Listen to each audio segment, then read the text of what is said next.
about 10 days after 9/11, I went through the Pentagon and I saw Secretary Rumsfeld and Deputy Secretary Wolfowitz. I went downstairs just to say hello to some of the people on the Joint Staff who used to work for me. And one of the generals called me and he said, "Sir, you got to come in. You got to come in and talk to me a second." I said, "Well, you're too busy." He said, "No."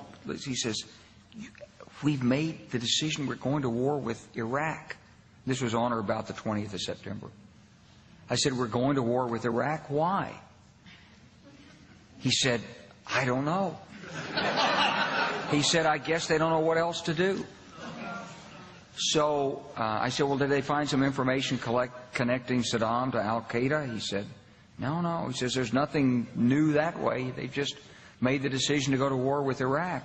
He said, "I guess it's like we don't know what to do about terrorists, but we've got a good military and we can take down governments." And he said, "I guess if the only tool you have is a hammer, every problem has to look like a nail." So I came back to see him a few weeks later, and by that time we were bombing in Afghanistan. I said, "Are we still going to war with Iraq?" And he said, "Oh, it's worse than that." He said, he reached over on his desk, he picked up a piece of paper, and he said, I just got this down from upstairs, meaning the Secretary of Defense's office today, and he said, "This is a memo that describes how we're going to take out 7 countries in 5 years, starting with Iraq and then Syria, Lebanon, Libya, Somalia, Sudan, and finishing off Iran."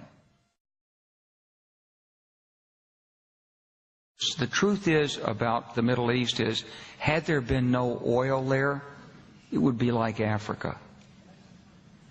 Nobody is threatening to intervene in Africa. The problem is the opposite. We keep asking for people to intervene and stop it.